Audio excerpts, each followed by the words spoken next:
Hi, this is Simone Netherlands at the Respect4Horses barn full of rescued horses, giving you a little bit more information on what's happening on the subject of horse slaughter today. On Thursday, October 11th, the European Commission published a document from the Food and Veterinary Office which evaluates the operation of controls over the production of horse meat for export to the European Union. On Friday, October 12th, horse slaughter plants temporarily shut down, reportedly because of failure of compliance with these European food safety standards on one or more shipments that arrived in France. Horse welfare organizations and many Americans alike were hopeful that this was a permanent situation and that an end had finally come to the cruel and fraudulent foreign horse slaughter industry that is preying on our American horses. On Monday morning, October 15th, it became apparent that it was only temporary and that horse slaughter plants were opening their doors once again to American horses trucked across our borders. This document right here, which is the European Commission Food and Veterinary Office document, and this document states, "Their measures need to be taken to ensure the validity and authenticity of the affidavits for horses of U.S. origin slaughtered for export to the European Union linked to their traceability." What's been happening is these kill buyers have just been filling out these forms themselves, which is completely and utterly fraudulent, in order to purposely deceive the end consumer of the horse meat who's unknowingly consuming horse meat that's carcinogenic and very unhealthy. Horses in America are not bred nor intended for slaughter. Therefore, pretty much any horse owner knows these simple medications, which, like this one, it's phenylbutazone, and it is like aspirin for horses. Any horse owner knows that if your horse is in any kind of pain, this is the thing to give it. For example, dewormer.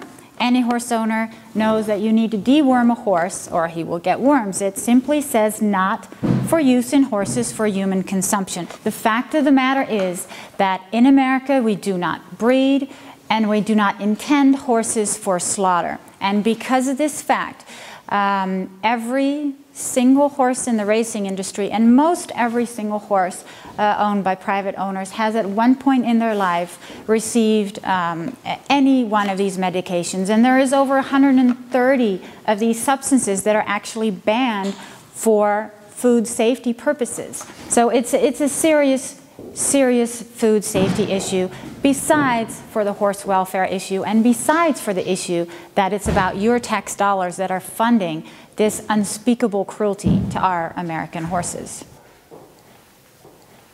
Do we need horse slaughter in America? That's what they would like us to believe. They would like us to believe that horse slaughter is a service-oriented business that will help us get rid of old and decrepit and sick horses. This is not the case. Horse slaughter, just like any other business, is a for-profit, demand-driven business. And 92% of all horses slaughtered, according to the USDA, are perfectly healthy and in the prime of their life. The amount of horses slaughtered is determined by the demand of horse meat abroad, not by any amount of unwanted horses.